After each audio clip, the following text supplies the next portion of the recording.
Hello and welcome back, adventurers. This is Captain TTRPG, and today we're talking about Pathfinder 2nd Edition. Hello, adventurers. Today we're jumping into a little bit of different direction. So we did our guide for the inventor. We talked about the innovations for the inventor. Today, let's do an inventor build, but not just any inventor build.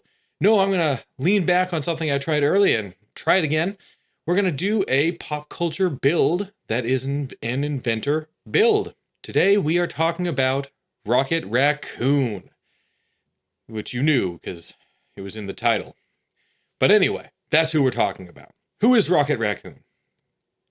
If you're watching this video, the chances are you know who Rocket Raccoon is, or you probably wouldn't have clicked on it, or maybe you were just really interested. Anyway, Rocket Raccoon is a character from Marvel Comics, and most notably seen, at least recently, in various Marvel Cinematic Universe films. In fact, I think he gained most of his popularity there, although, of course, he was in the comics before then. Rocket Raccoon is an interesting character. This is someone who, ostensibly, we didn't get much backstory on until the third movie, and I don't want to spoil anything, though that might be spoiled as we go through here, so spoiler warning, I guess, if you have not seen the films. In any case, he travels with his companion, Groot, who will not make an appearance in this build, by the way, but you could easily build Groot. Maybe I'll do that a different time. He himself, though, is a highly intelligent, cybernetically augmented raccoon. We'll get a little more into his backstory here in a bit when I have to. But not only is he known for that, he's really known for being a weapons expert who loves big guns, as well as being a thief and various other things we will talk about. Well, if you really love big guns, and you're, say, hyper-intelligent and good at crafting and dealing with technology, I'd say you're the ideal fit for a weapon inventor. And that's what we're going to build today. Now, there's one big elephant in the room. You say, doesn't he seem more of a Starfinder2 kind of character than he is a Pathfinder2 character? You are correct, but we're going to talk about how to make him in Pathfinder 2nd Edition because that's what I want to talk about today, and I actually think the inventor does quite a good job of allowing us to build him exactly. So, what are some of the key traits of Rocket Raccoon? Well, let's talk about his ancestry first. Thankfully, we've gotten enough materials that we can actually fit him pretty well. I went here with Awakened Animal, and thanks to High Evolutionary, I think this is extremely fitting. The Awakened Animal is an animal that normally not the most intelligent, not human equivalent, but thanks to the Awakened Animal Ancestry, we get that from animals, and we can choose any animal potentially to fit the role. Awakened Animal doesn't have a specific, it's not like you have to be an awakened bear or moose or shark. It could be any animal, and we will fit it based on what we choose later on. Now, normally this would be a bad choice for an inventor because the Awakened Animal by default has a negative intelligence. That's right, it actually gets a -1 to its intelligence. However, if we go ahead and use the alternate rules for just allowing us to use standard ability scores for anybody, which I do recommend in this case, then we don't have that same intelligence problem. Instead, we can put 1 into intelligence and one of our bonuses into dexterity. We'll get to why this matters later. And we're actually at a pretty good starting point. So we're going to choose Awakened Animal. Fantastic. Next, doing our ABCs, what's our background? Well, I think there's a lot of interesting choices for your background. Not only is Rocket Raccoon this cybernetically augmented animal, he has a lot of skills. Yes, I mentioned his thievery, and we'll get to some of that. Yes, he also did some bounty hunting. That's kind of how we found him in the movies. But before that, first he just had to escape. And to do that, he had to pilot himself a ship. So I decided, why not go with driver piloting? Mostly because I don't use it very often and it sounded like a fun choice. So if you're going to take this character into space in some way, this is something you might want to have on you. There you go. You get to drive vehicles and you can choose a +1 in either Dex or Strength. Well, we do in fact need Dexterity, so this is a great fit. And finally, the C in our C's, Inventor. The whole point of doing this build is because we want to use Inventor, so we're choosing Inventor. Those are just the very basics. Now, we're not going to go through every choice. I'm just going to hit some highlights as we talk through it. So what are some other notable aspects to Rocket Raccoon? So when we're looking at our ability scores, we have to go high intelligence, we're an inventor, plus he is hyper intelligent. We need high dexterity because we're going to wield a gun. I'm sure you saw that coming, but that's going to be our primary weapon. Okay, so high dexterity, high intelligence. We got 2 more free boosts to put in there. Well, we could throw it in charisma. I wouldn't say that that's his defining characteristic, is his charisma. It's actually kind of a challenge for him. And then wisdom, well, if you've seen the films, you know that wisdom isn't always his strong suit. He's more impulsive than he is wise. Constitution's fantastic. That's a nice, useful choice here. And the other one I'm going to recommend, and this might sound odd, is strength. Why strength? Well, I promise you we will come back to that later. But strength actually does help with this build. So as we build this out, we want to keep in mind both the character, but also being able to make a useful build, right, that can actually be helpful to the team, beneficial in combat, out of combat. So we have 2 things we're trying to hit here. But trying to stick with the character, because we're high intelligence, when we look at our skills we're choosing, we get to choose quite a few. High intelligence means more skill selections. So there are some that we get for free. In fact, crafting, we just get for free. That's going to upgrade itself on its own throughout this entire build, which is great. We don't have to spend anything on it, but that should be really good for him anyway. Acrobatics, we get for free also with being driver. So what else do we want to take? Well, he is a survivalist. That's core to his being, is that he kind of gets through anything. And it's important to him that he uses his intelligence to do so. So survival's definitely part of it. He's also a thief, as evidenced many times by the films.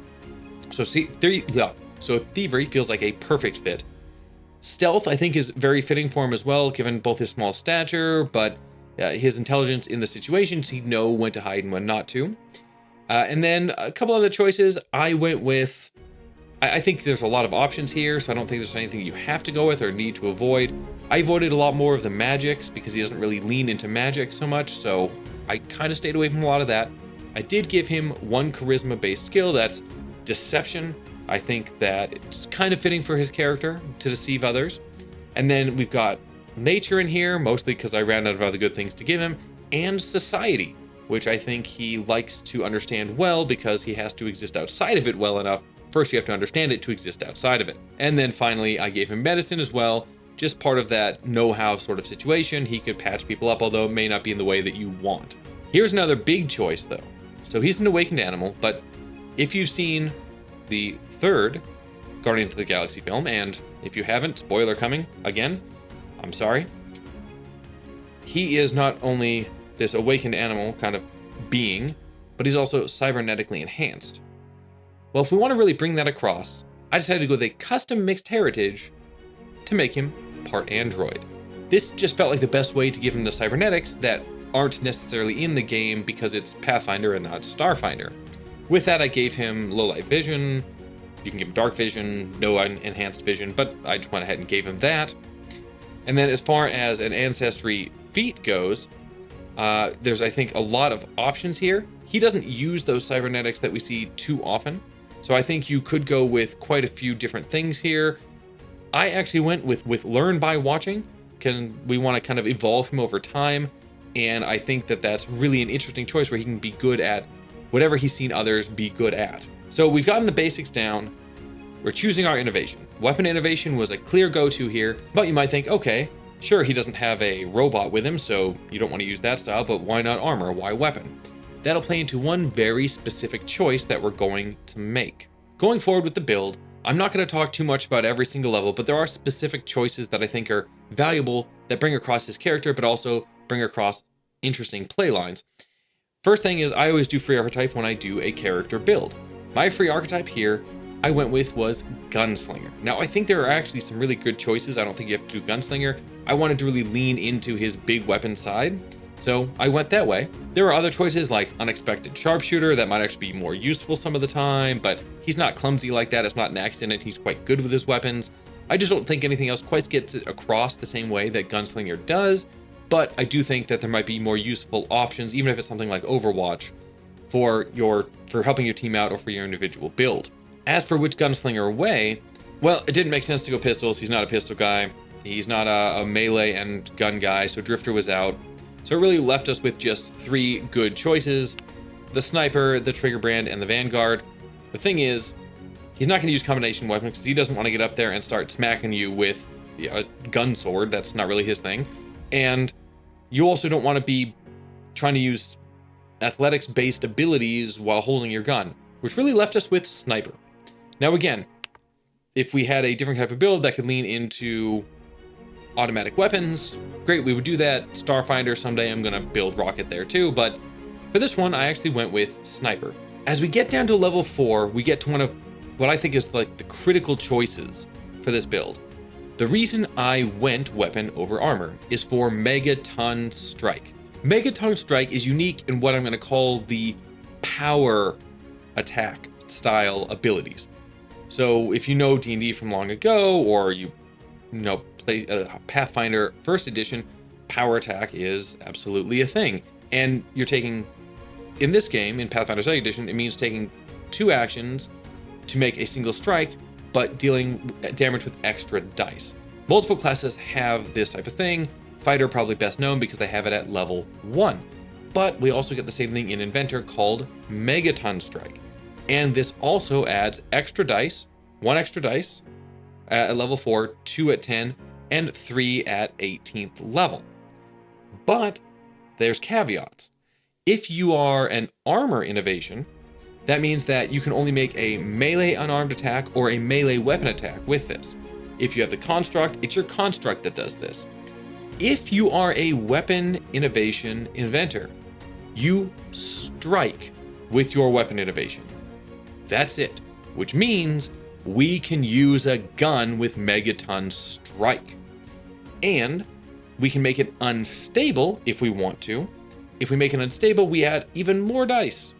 So we add 2 at 4th, 3 at 10th, or 4 at 18th level if we use the unstable function, which means we can hit like a truck.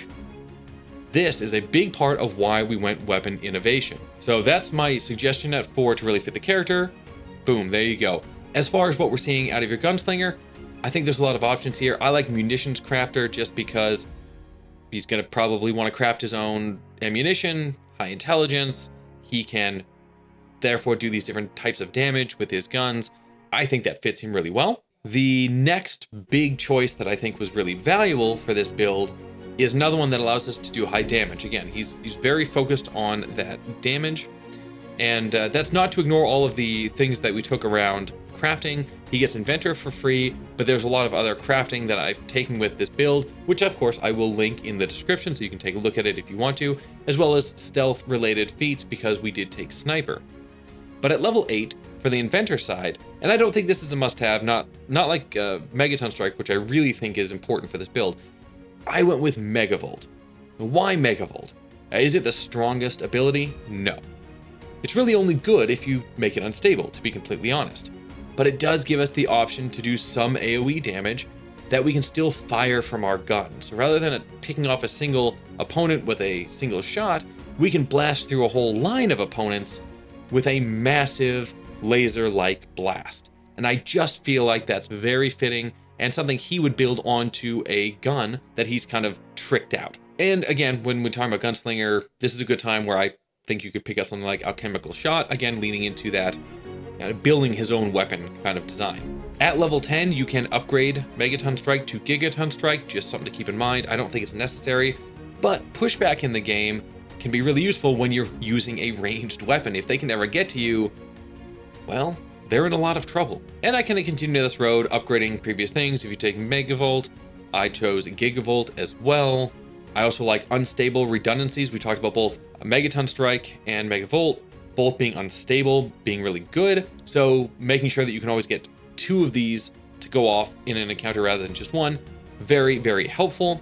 And leaning into the character rather than just strong feats, because I don't think it's the strongest feat, but a fun one for him is Devastating Weaponry, where you can just fire at every enemy within 30 feet of you without taking multiple attack penalty on your attacks. I know I've leaned heavily into talking about the damage side of the character, but there is a lot to the crafting side of the character. He's a highly intelligent character again, So I think we see a lot of that. And this is coming through with a lot of what I've chosen with his free archetype, choosing munitions crafter, choosing the ability to make alchemical items, specifically bullets in this case, but also taking skill feats like craft anything, as his crafting does increase over time. Even taking on something like monster crafting, so you can really mess with those creatures that you're taking down. I think they all are very fitting for his type of character, but do not forget thievery stuff. I like to raise up thievery the whole time. He does like to steal things. Granted, it's more of a side piece from what we see in the movies, but it is part of his character in there, and I think it's very fun to lean into that, and there is value to that, as there is with stealth. I talked about the basic build, but we are an inventor, which means our innovation is going to get modifications. So what are those modifications? Well, I'll tell you the ones I chose, but I really think you've got some interesting options here.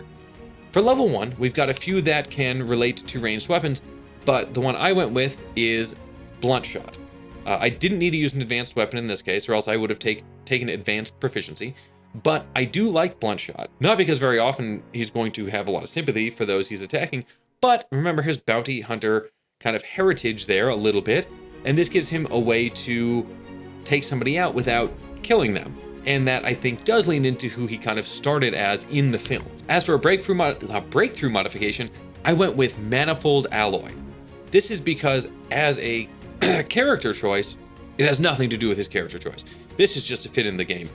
You don't want to run up against enemies that you really can't hurt.